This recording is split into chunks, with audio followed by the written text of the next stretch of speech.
Right, hello everybody. Thanks for coming out on this cold night, this cold, beautiful full moon night that we have here tonight. My name is Kathleen McGee with Friends of Merrymeeting Bay.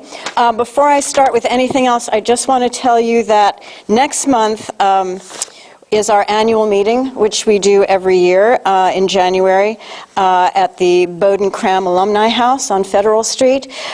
We have a potluck that starts at 6 and then the speaker is at 7. We have a great food for this and we welcome you to come. There's just a short business meeting and then we go into the speaker, which is Ted Desjardins, who's doing Bateau de Quebec, Life and Times of Reuben Coburn, and it features Tom Desjardins. So we'd love for you to come. Hope you can make it there. I just want to talk a little bit about what we do. Most of you know, so I'll just... Who here isn't a member or doesn't know us? Okay, I will talk to you guys. So just quickly, Friends of Merrymeeting Bay does conservation and stewardship. We do research and advocacy, and we have a great education program. And we work all around the bay.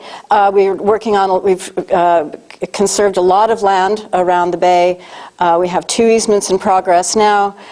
We do research and advocacy around the bay, where we have done circulation studies and studies of the toxins in the bay, and have used that for our advocacy, which is where we go to the State House or wherever to advocate for the environment in this area. And it's not just around Merrymeeting Bay, but we also work at the state and federal level as well. So we do a lot of work on research and advocacy.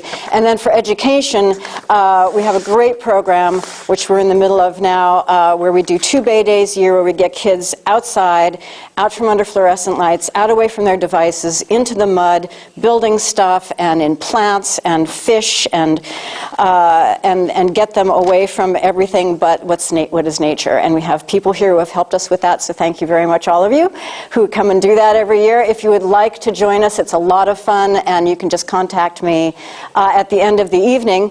And then we also go into schools all around the bay, where we go right now, where we used to just mostly do 4th and 5th grade. We go from preschool, and tomorrow I'm doing an entire day with 7th graders, so Godspeed, wish me luck. So that's 7 in the morning till 3 o'clock in the afternoon. I will be at Mount Ararat Middle School talking about American eels, beaver, and owls, but mostly about the eel. So we do that, and we reach over 1,000 kids every year doing that, sometimes up to 2,000. We do 400 kids, getting them out on the bay every year. Also use a lot of volunteers for that. So if you're at all interested in doing that, either coming and helping just get the kids from one place to another, or teaching a class on that day outside at Chop Point or at the Game Management Area in Bodenham, again, just give me a shout, tap me on the shoulder, and we'll help you out with that. And we will continue to do this work. Be an interesting few years coming up. It's been an interesting month for, I think, most of us, as we adjust to what may be new and interesting things that are going to be happening with our environment and elsewhere. But I just want to say that we have done incredible work regardless of what is happening politically and what is happening in the state of Maine and at the federal level.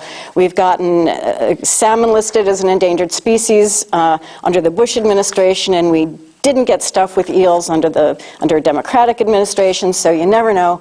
We're just going to keep doing what we do because it matters, and the environment is the basis for everything that we do and who we are. So we're just going to keep working on that as time goes on.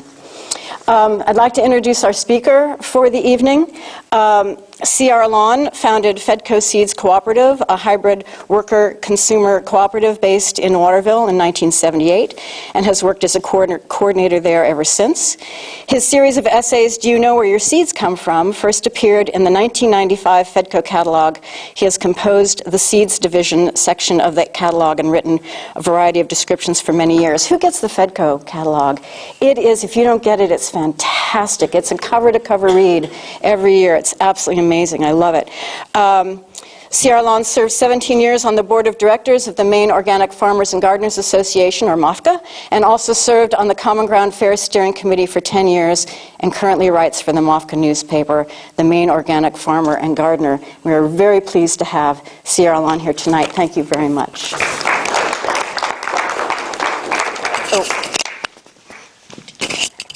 Let's see if I need it.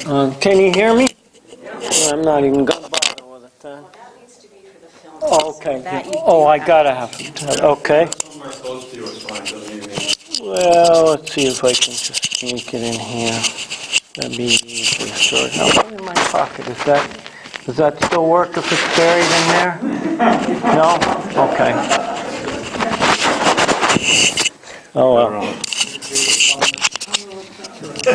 Oh, that's There we easy. Yeah. Mechanical genius here. Yep.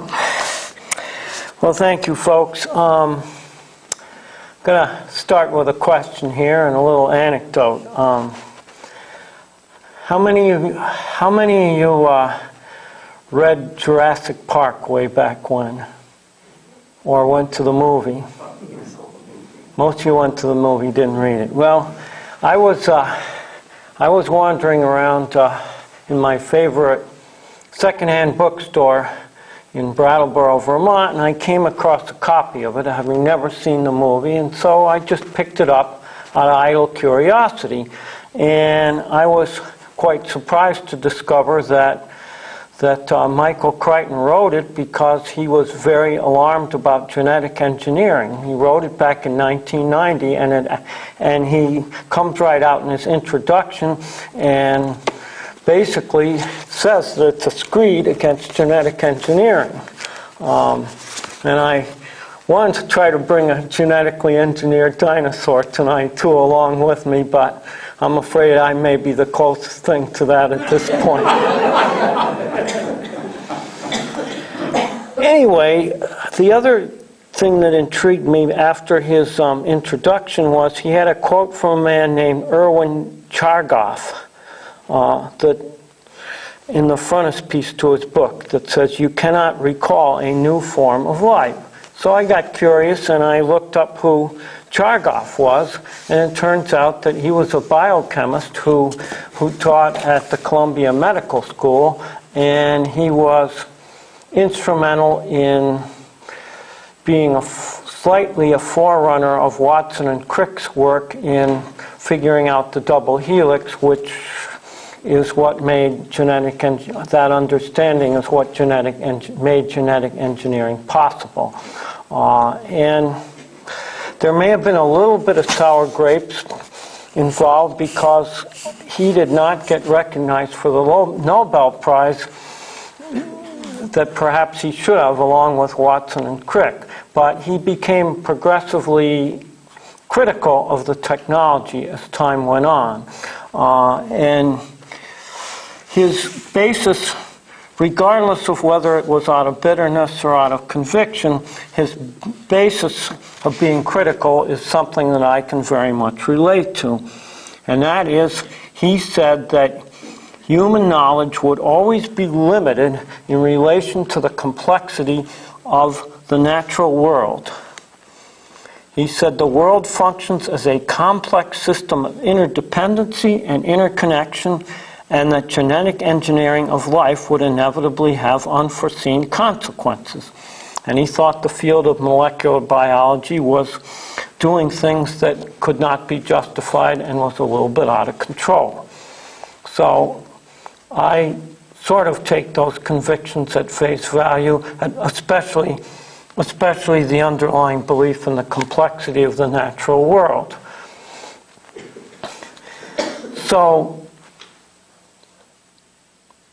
that translates for me into a deep concern about how genetic engineering works and a claim that the genetic engineers have made, which is basically that genetic engineering is simply an extension of classical plant breeding, that human beings have been breeding plants for thousands of years, which they have, and that all it is a continuum. In fact, genetic engineering is not something that could ever take place outdoors without human intervention. It has to take place in a laboratory, and it is a complex process that involves a whole series of different steps that would not occur in the natural world. One of the things it does make possible is that you can insert genes from very distant species into another species. This is something that does not happen in nature. There are some interspecific crosses in nature, meaning that you can develop a crop from a closely related crop. In other words, Fedco sells a variety called Senposai, which is an interspecific cross of two different brassicas. But these plants that were crossed are very closely related. You can't put a fish gene into a tomato naturally. So this means that the whole process is a lot more complex than its apologists give it credit for. Well, that's just something, a starting thought here. And I want to say at any point if you have questions, please break in, because I like to do it that way. And chances are your question will ask something that I would want to cover anyway. What I want to... Yes? There was a hybrid. Is that a genetically modified, a hybrid plant? A hybrid plant is genetically modified in the sense that it can be produced by classical plant breeding. It's genetically modified, but not in the sense that the term has taken on. See, I don't really like the term genetically modified, because hybrids represent genetic modification, but genetic engineering is something different. And one of the things that happen is that language really matters. And you've seen an evolution in the term away from the term genetic engineering. It is a humanly engineered process. Anything that changes the genetics of a plant is a genetic modification. I can plant the same open pollinated seed crop and save my seeds for 20 years, and the chances are that there will have been some subtle modifications that have taken place over that time.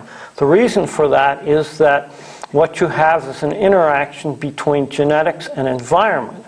And each time you plant that crop, the environment might be a little bit different, and over time, changes will occur. We're talking about live matter here. And that makes it very different from, say, manufacturing a piece of furniture. Over time, it does change. So I want to suddenly jump to the present, away from Michael Crichton here for a few minutes. In Maine, we actually passed a genetically engineered foods labeling law, which was not the first in the country, but one of the first. It was conditional to go into effect on 4 other contiguous states also passing it, what was called a trigger to the legislation, but that never occurred. The state of New Hampshire considered a labeling bill and narrowly defeated it, and it never even came up for a vote in New York State. Didn't get out of committee, and I believe it never came up for a vote in Massachusetts either. But we did pass this law, and Vermont passed an unconditional law, which went into effect this past July 1st. Well, it was only in effect for about 18 days, and then it got preempted by federal legislation, which passed this year. So this is where we're at now in terms of labeling. This federal legislation determines how we're going to proceed from this point. It is going to be challenged in court by the Center for Food Safety and some other organizations. It just passed this July by a pretty overwhelming margin in both the House and the Senate. The formal name of this legislation is the National Bioengineered Food Disclosure Standard, but opponents labeled it the DARK Act, standing for Deny Americans the Right to Know. What we need to know about this law is several things. One is that it did create a national standard and requirement for labeling genetically engineered foods. However, it was still considered to be a big win for biotech and big corporations because of the way it went about doing that. First of all, it preempted all the state laws that had been passed beforehand, including this tentative law in Maine, which never went into effect, the Vermont law, which was only in effect 18 days, an Alaskan law, which wanted to protect its fisheries by requiring that all genetically engineered fish be labeled. This was in response to Aqua Bounty's proposal to create and market genetically engineered fish, salmon. So Alaska passed this, and that law got preempted, and several counties had passed GMO laws that got preempted. So those laws are gone, and instead it now rests this control entirely in the hands of the federal government. It also puts into the hands of the USDA the authority to determine what foods will be covered under the law, and they have 2 years to do so. The USDA has not exactly been friendly in the past to the concept of labeling genetically engineered foods. So we'll have to wait and see what they come up with.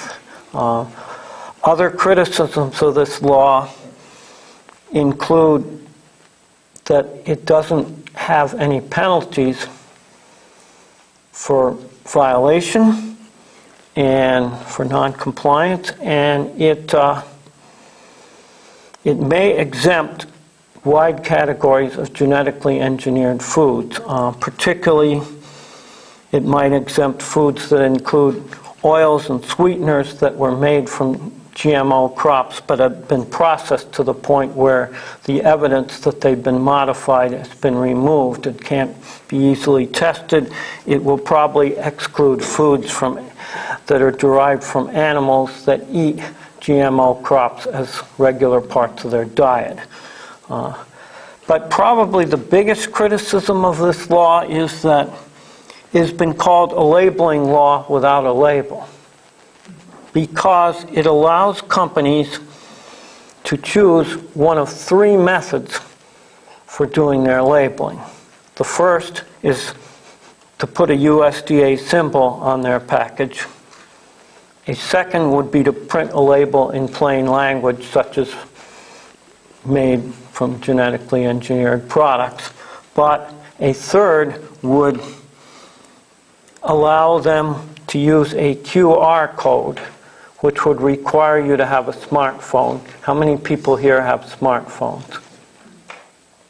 Well, you're kind of a little bit below the national average, but in that distinction. But you're not when you take into account that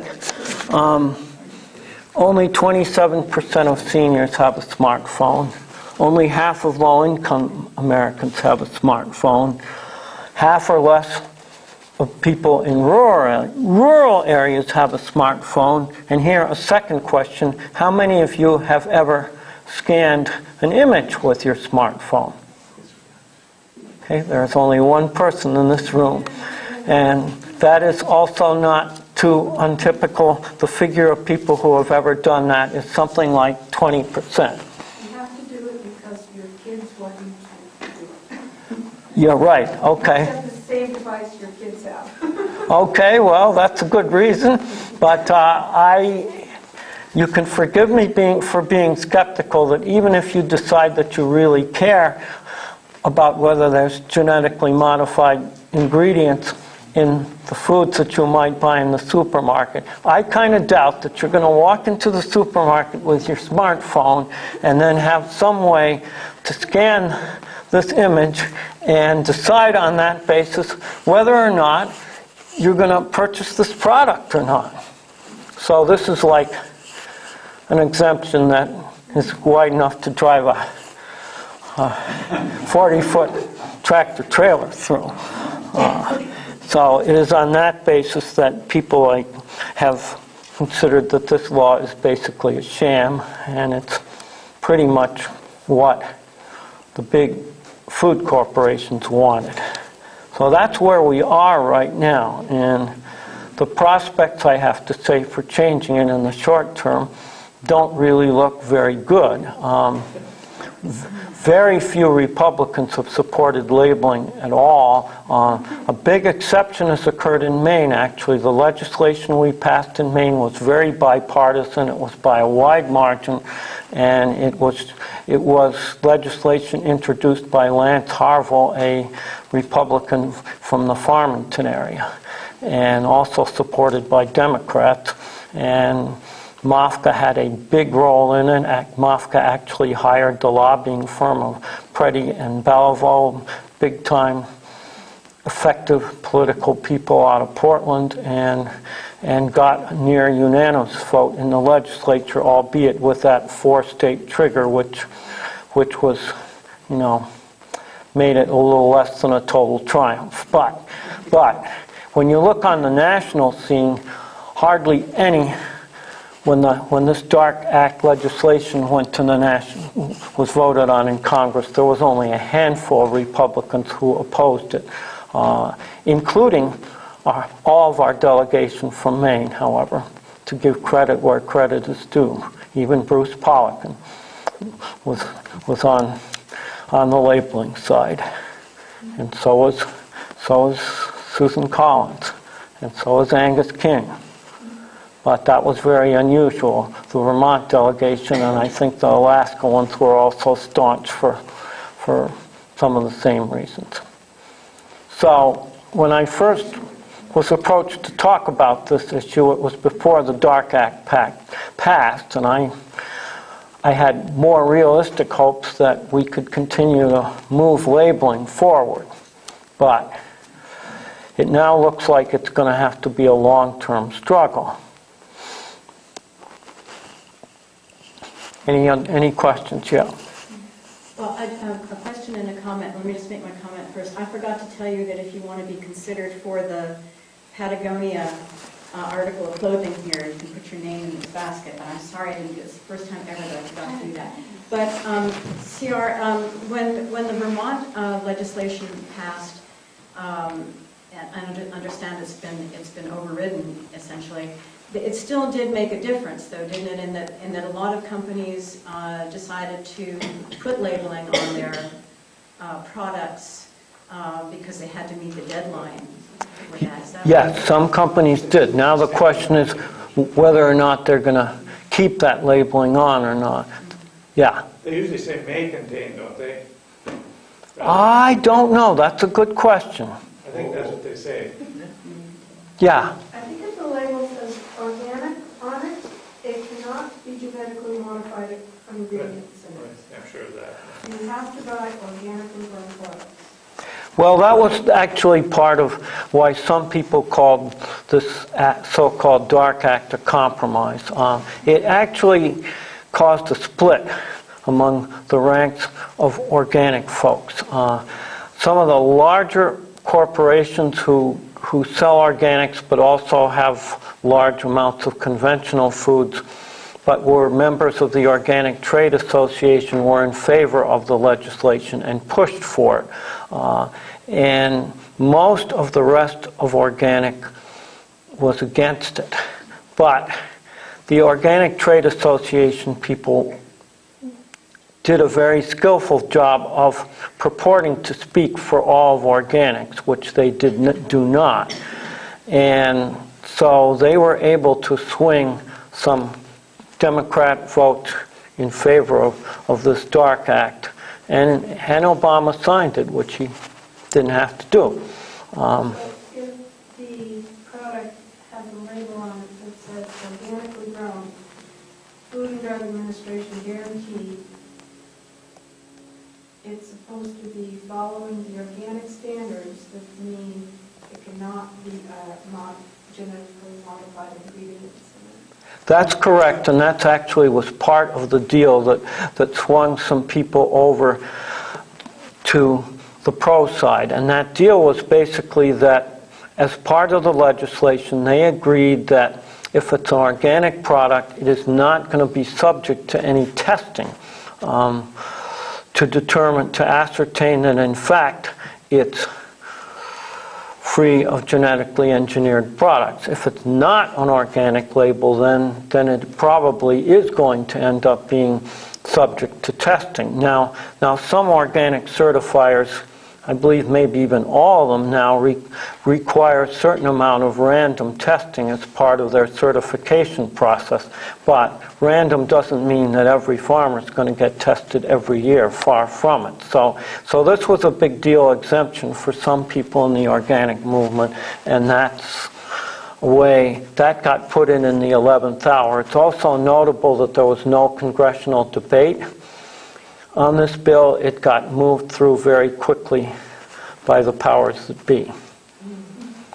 So There's also, there are a lot of court cases that if people farm and they say that they are organically grown, and if they sell that product, if it is proven to be that it is not, they can be sued, and they are sued for a lot.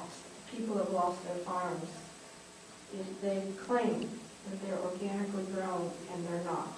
right. You can't have a 50-pound bag of lentils and say organically grown. If it's found to be not, you will be sued.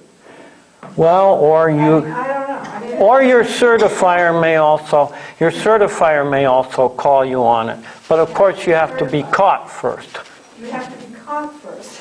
Always critical. That's pretty critical. Because I know that certifiers are overwhelmed in the requirements that they have to meet and what they have to do as it is. I mean, I think MAFCA has something like 600 certified farms now, or pretty close. That's just right here in Maine, and it's a lot of work to make sure that all those farms are in compliance. So another of the features that permitted this Dark Act to pass was a curious phenomenon that I do have to talk about, which is money in politics. I'm sure you all never heard anything about that before. Anyway, there were 4 state referendums to try to pass labeling laws in the last 4 or 5 years prior to this passage of the Dark Act. And in all but one case, the states that were chosen were carefully chosen by pro-labeling people who wanted to get the labels on the food.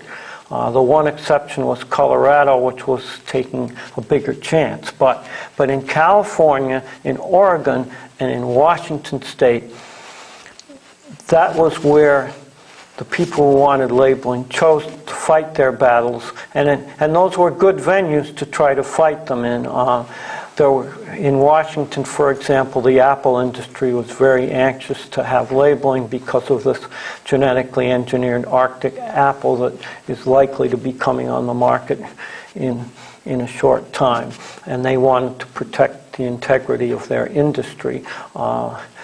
California was a good choice simply because of its general liberalism and that there's such huge amounts of agricultural production, and Oregon likewise.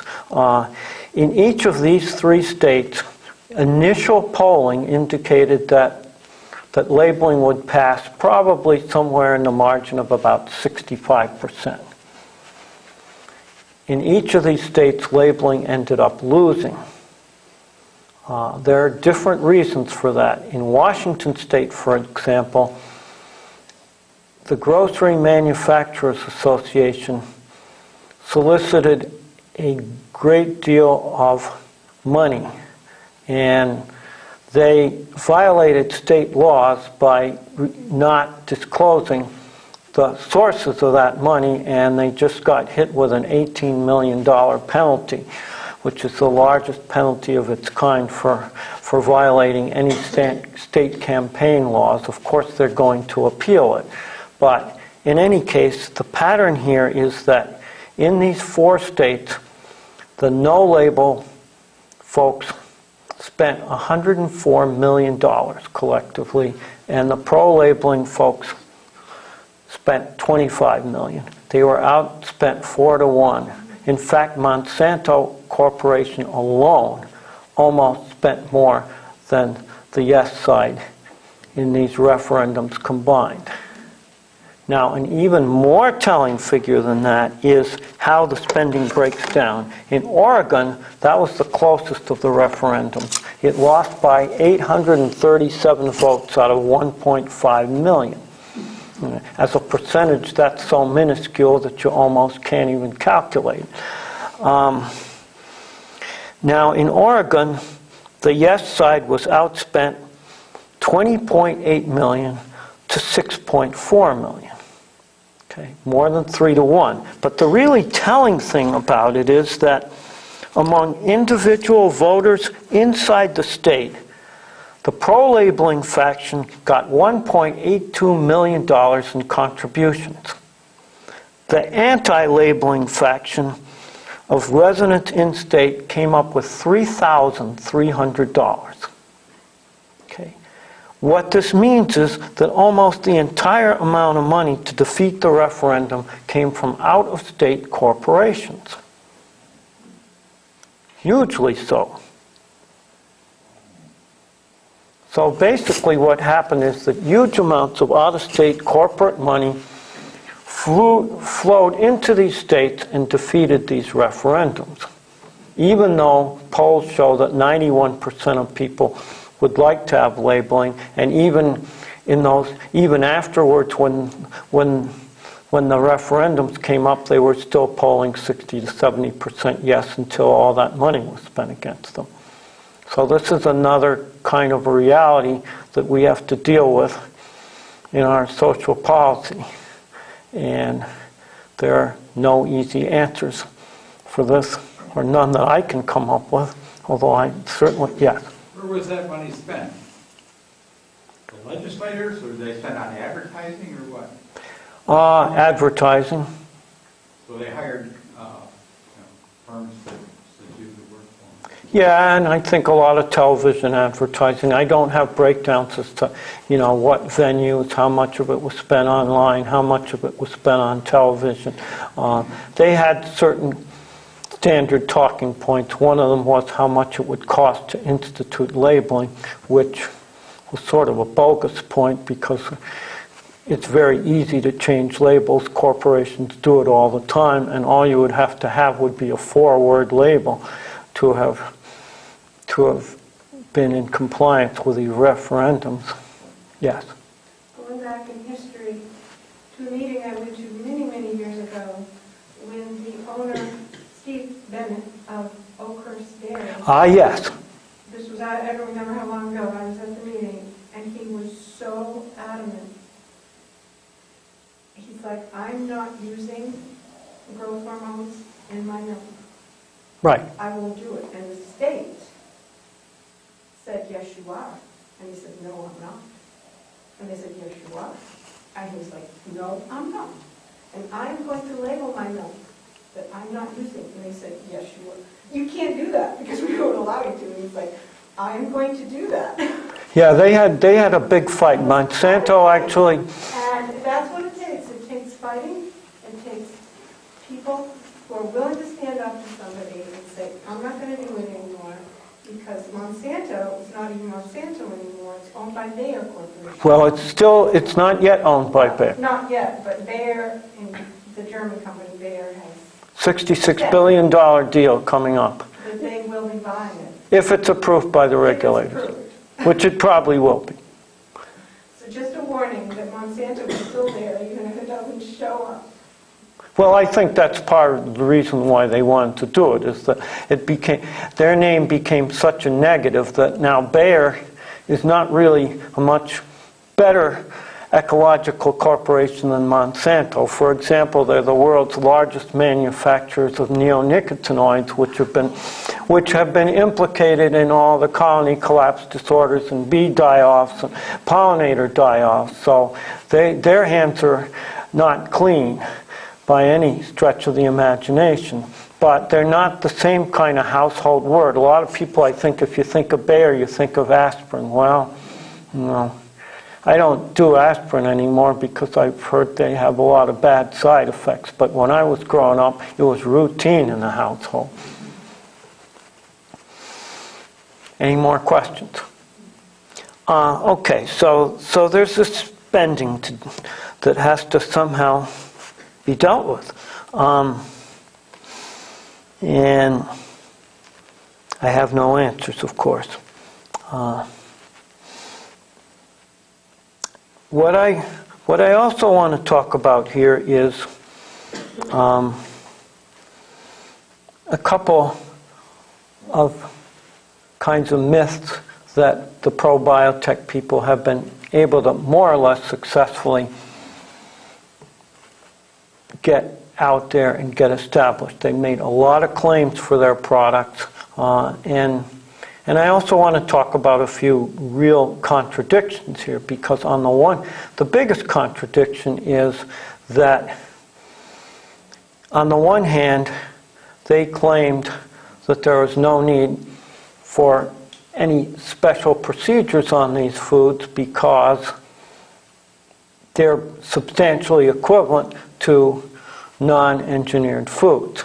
On the other hand, they have patents on all these processes and all the procedures, and in order for the patents to be valid, they have to prove novelty and social usefulness. So you can't really, there's a major contradiction here. If on the one hand you're saying it's the same, it's substantially equivalent, there's no difference, it's just as safe as it is any other way, the processes are the same as in nature, but on the other hand you're saying, well, we've got a unique product, and it's unique enough so that it's patentable, and we patented it. So, it's got to be one or the other. It can't really be both. So that's a major contradiction in their argument. And a second contradiction is that how much they fought against labeling. And it's still a little hard for me to understand why they fought against labeling and have continued and want labeling that's so obfuscated. Because on the one hand, they made all these amazing claims for the technology that would increase yield, even that it was needed to feed the world.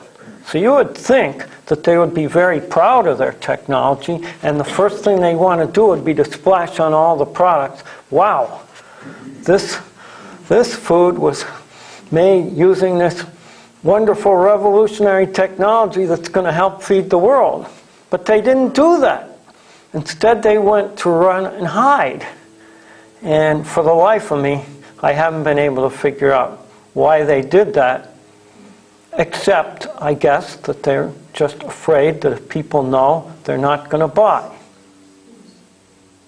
But again, that's a major contradiction that is not really fathomable to me.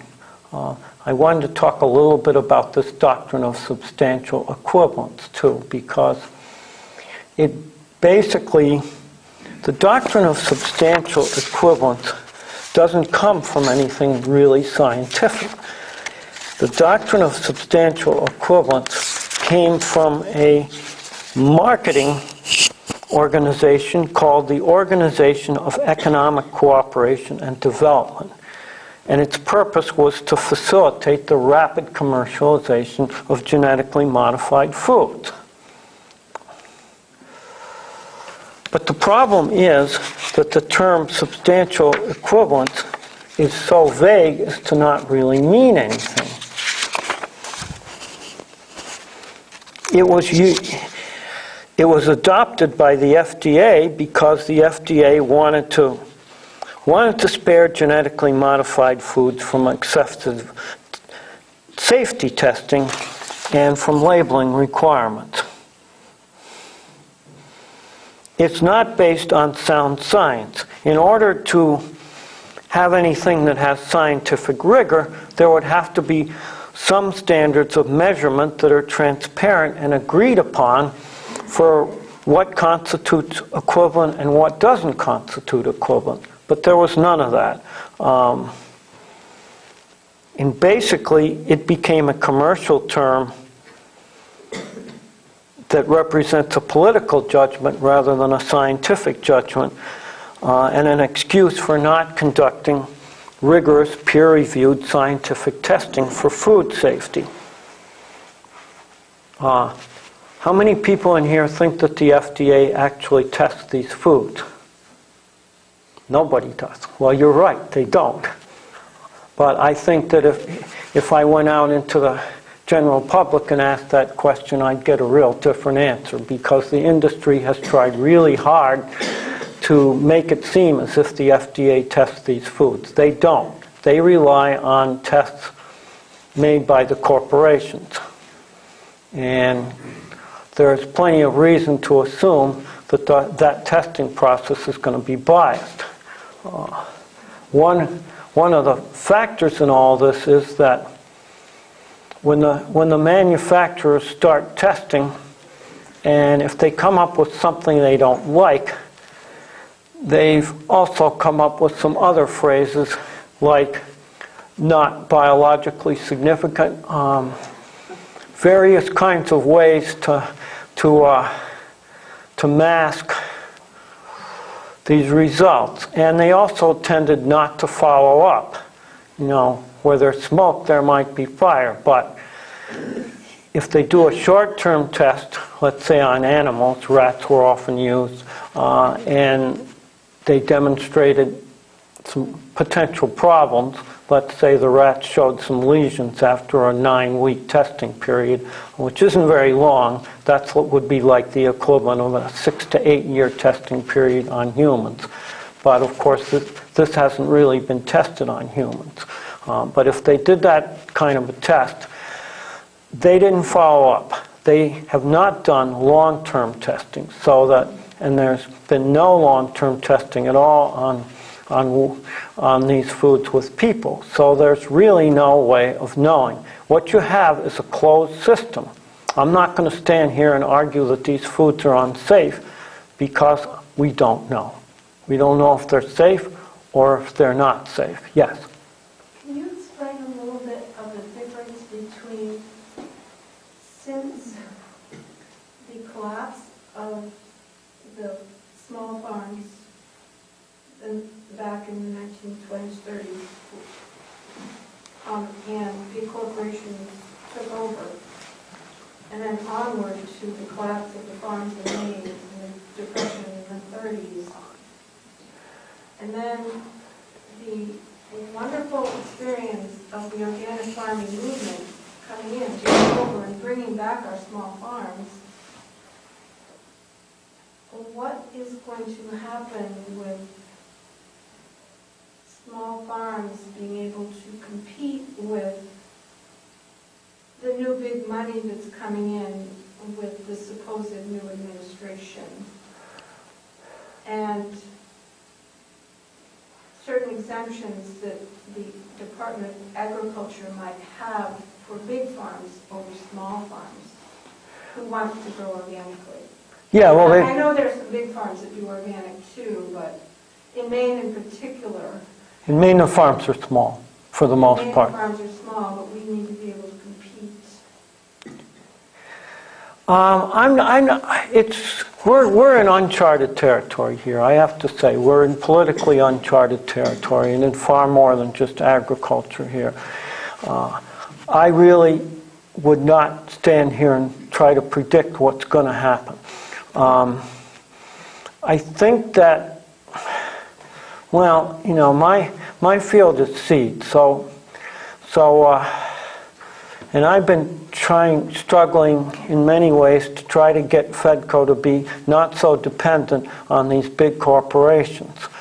So we don't buy from Monsanto, and we have 3 items out of over 1,000 in the catalog from Bayer that we're going to drop as a result of this merger. We do buy from Syngenta, which is also engaged in a big merger process with ChemChina that's owned by the Chinese government. We do have 20 items from Syngenta, and honestly, I would like to be able to drop them. The problem here, and it does relate to your question, a long answer to the question. The problem is that our farms have become dependent on on some of those varieties. I'm talking about things like Silver Queen corn, Raven zucchini, Augustus Brussels sprouts are all Syngenta varieties. So, you know, when I get to a group like this, I tend to just urge people to not buy those seeds. And we do have these supplier codes in our catalog that identifies which companies are involved with genetic engineering. So, and also we identified which ones were manufacturing neonicotinoids.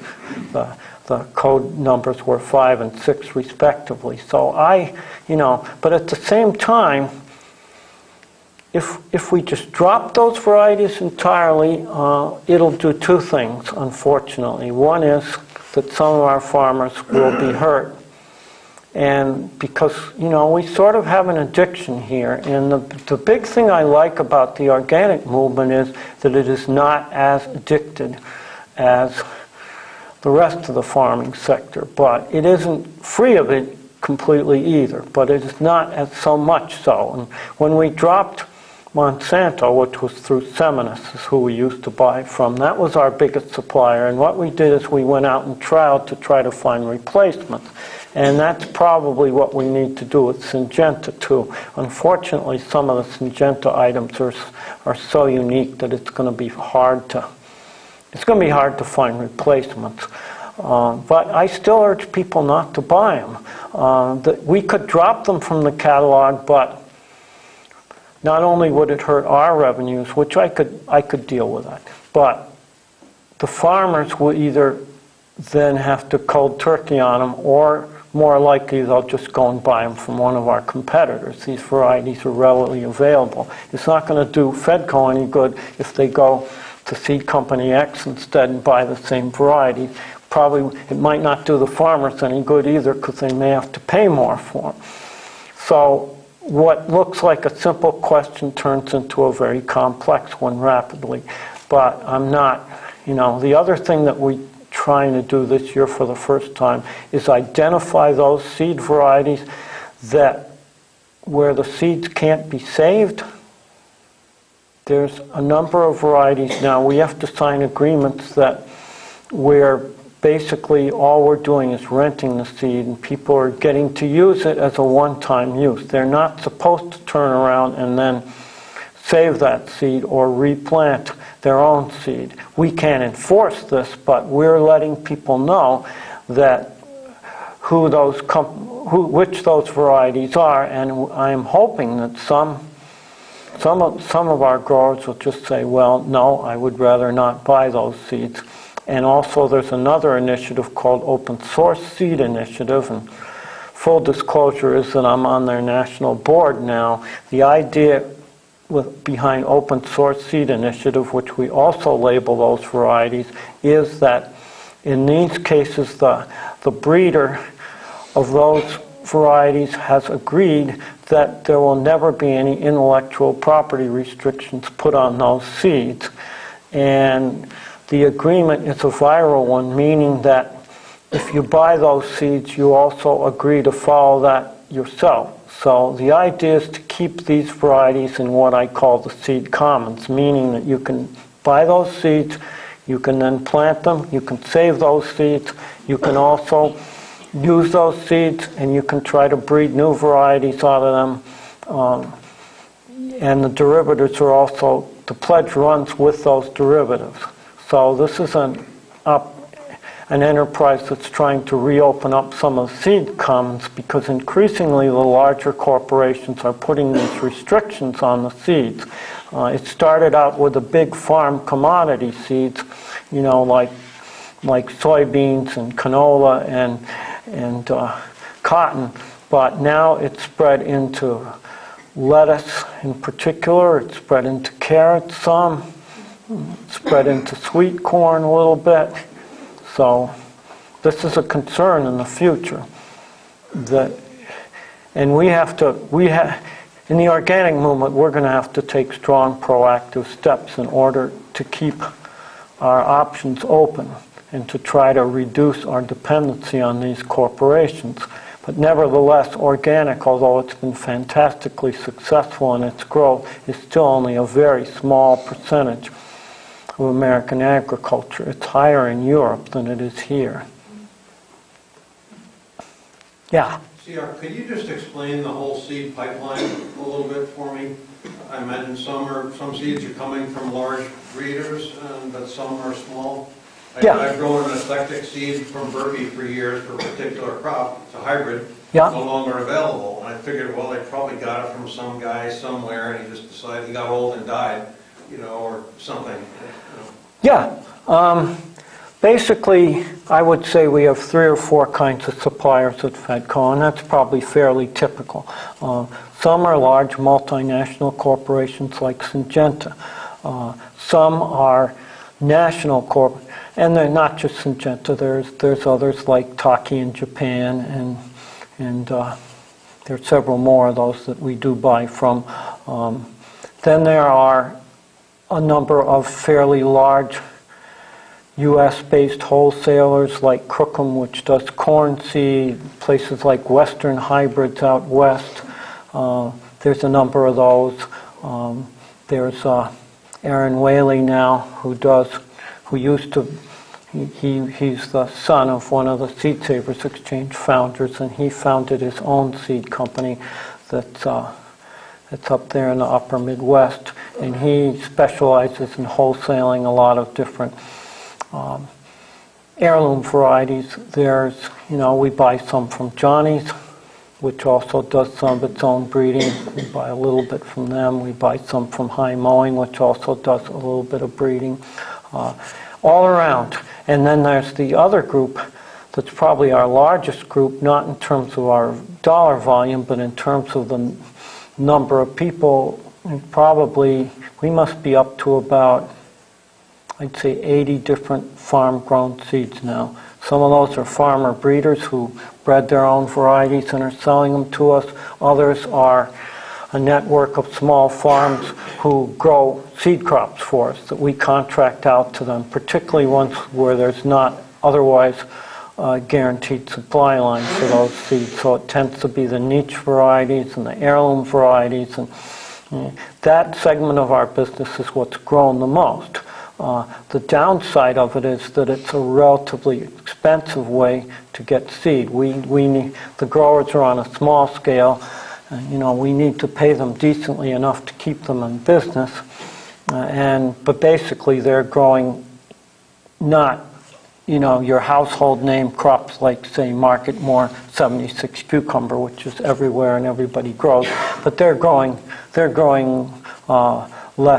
less well-known things. Let's say long pie pumpkin would be an example of an heirloom variety that we would grow that way. So we're not often buying huge quantities of seeds. So in some ways it's economically inefficient, but in other ways it's really a good thing to do because it's building up those farm networks, creating more livelihoods for people. We're trying to pay people decently.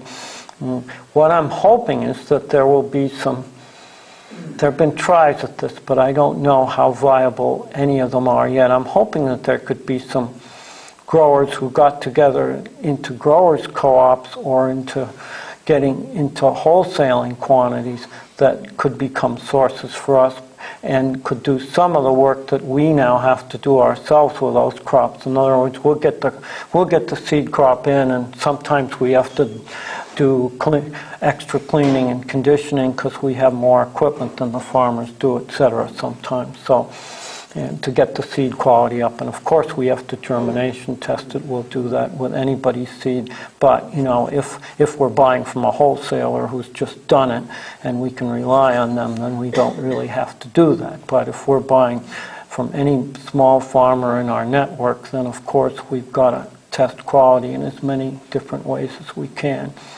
So it's a mixed bag of different kinds of seed supply. And the large companies, are they growing stuff on their own? Are they growing XYZ lettuce on their own farm? Or do they contract out with some farmer somewhere and he grows that or she grows that for them? Some large companies pretty much just wholesale, which means they're contracting everything out. Others, like Johnny's and High Mowing, also have these networks, also have these growers. So I think you're seeing more of that now in the seed trade. There's a lot of alternative seed companies like us who also maintain these networks. There's a whole bunch of them now on the West Coast. It seems to be, to a surprising extent, these seed companies are bi-coastal. Actually, if you look at a map, it's often the blue states politically where the seed companies grew up, and interestingly enough. More questions? It's now 8 o'clock. I could go on longer. Totally different question, but can you explain the genetically modified salmon issue that's come up? That's a little out of my realm of expertise, but I can explain really quickly what I understand, and I think you folks have actually taken a stand on this, so you might be able to do it better. My understanding is that this salmon grows twice as fast as normal non-genetically modified salmon, and that the big environmental concern is that if it got loose, it would basically take over and you wouldn't have any more non-genetically modified salmon in existence anymore. It would just overwhelm them. And it's very relevant to the agricultural issues because we have the same kind of contamination issue with vegetable seed crops, with sweet corn, with beets, where there's cross-pollination taking place. And, you know, what I call it is the world's largest biological experiment. It has no barriers. There's no stopping it. It keeps multiplying, and it has no controls, and you're not voluntary. It's not like a regular laboratory experiment where you signed on and said, okay, I'll be a subject for your experiment. You're an involuntary subject. And I think, does that sort of cover your major concerns? You want to say more about that? Because you probably know more than I do. Well, the salmon are concerns